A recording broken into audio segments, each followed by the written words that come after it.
I'm going to be introducing the presidential candidate of the Labour Party, Mr. Peter Gregory Obi.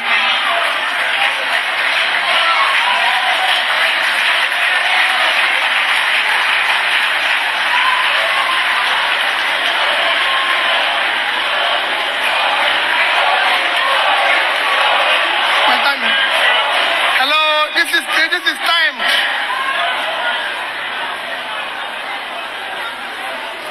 Let me respect Your Excellencies. Let me respectfully stand on all due and existing protocols.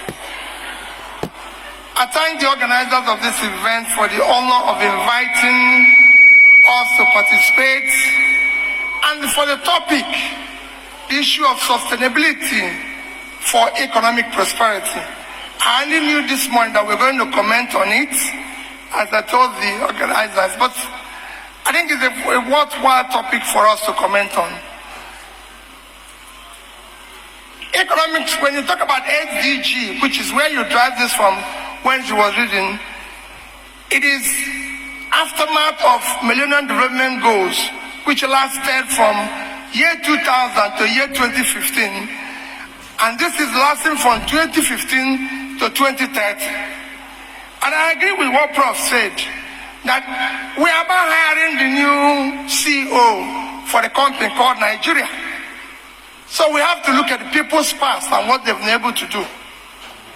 NDG goal, which ended in 2015, for your records, I started implementing it in year 2008 in Anambra State, and by the time he ended in 2015, I was #1 in Nigeria.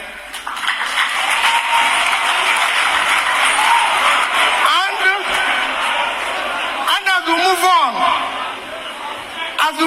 what we are going to do, because it's critical, as we move on in what we are going to do, for me, the Labour Manifesto is already mainstreamed along the SDGs. You can go and look at the manifesto, it's already mainstreamed, and we put it into our development agenda and what we want to do, following our experience with MDG. Then it comes to where, for you accountants, your contribution to that development. Nobody can think about whatever we're going to do, whether you call it SDG or anything, without knowing that accountants, chartered accountants, play a critical role in development. Because whatever you plan, whatever you want to do, you have to ensure, one, the financial sustainability of it.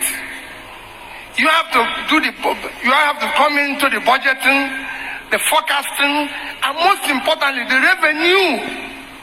Because at the heart of tax is you. You have to bring the taxation into it.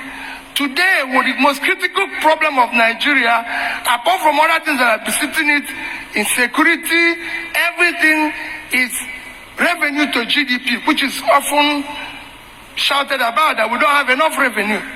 We don't have enough revenue because to GDP, even among the African pairs, we are 6%, when the average in Africa is 16%. Going globally is even worse. The reason is, so at the heart of it is you. It is you that is supposed to help the government to organize when the government starts doing the right things. How are we going to do it to ensure that this tax revenue comes in order to be able to build these sustainable goals? At the heart of it is you must secure and unite Nigeria. Today, Nigeria is among the fragile states, so security becomes paramount and critical. You must govern by rule of law and ensure that we fight what one of the candidates they have mentioned, issue of corruption. At the heart of everything happening here in this country today is corruption. You have corruption of all sorts, corruption in terms of the way you appoint people to be in office, by appointing incompetent people, corruption, the way we do our expenditure, corruption in terms of if you look at Our subsidy today is virtually an organized crime.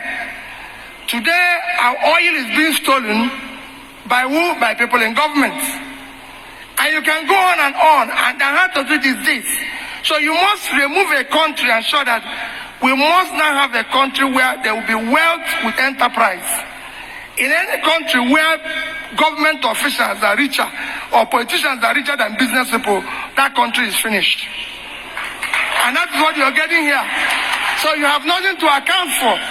So for me, if you're going to talk about sustainability for economic development, is to start doing the right thing. What are we going to do? I've said my number one priority is to secure and unite Nigeria. People will tell you security is so difficult. It's not difficult. It's only in Nigeria that somebody kidnaps me and is phoning my brother, negotiating price.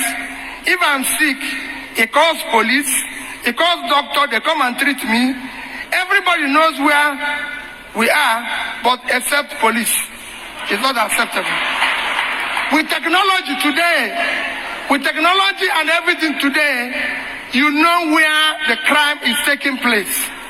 And you can sort it out. We have to have the level 3 level policing, local government, state and national. In terms of corruption, it is easy to fight. People make it look as if it's difficult. It is not. The box stops on your desk. If you yourself is not stealing, those around you are not. You reduce it by 70%. Two of my accountant generals are your member. You can go ask them how much was missing in Anambra State. And it's very simple. This is what we want to translate. We want to be able to move the country from consumption to production. And when you come to moving from consumption to production,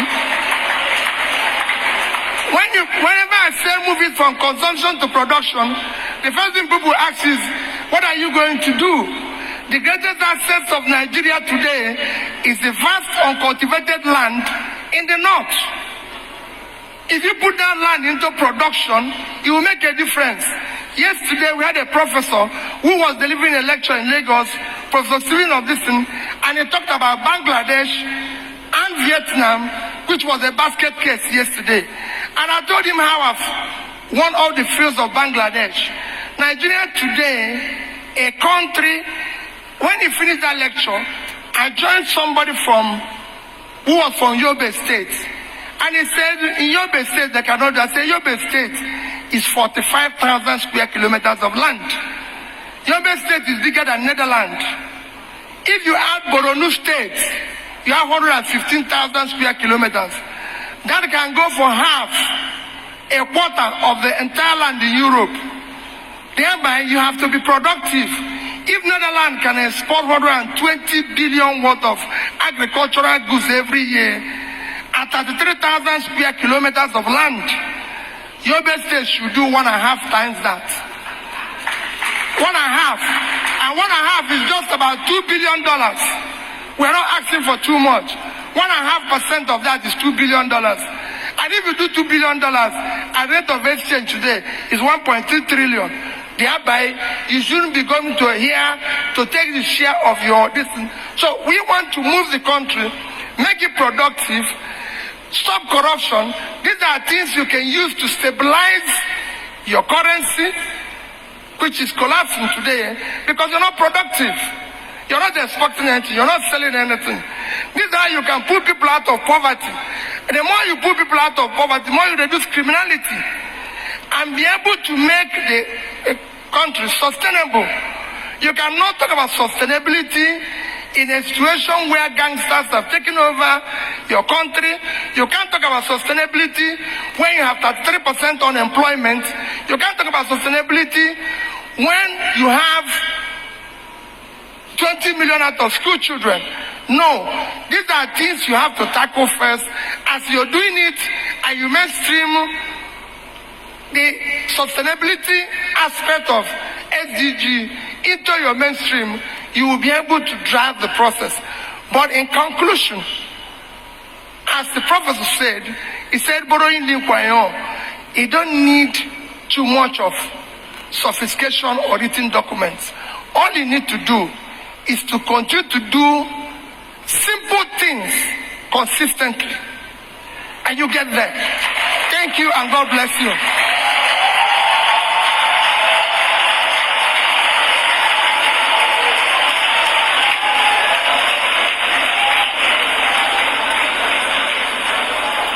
Thank you very much.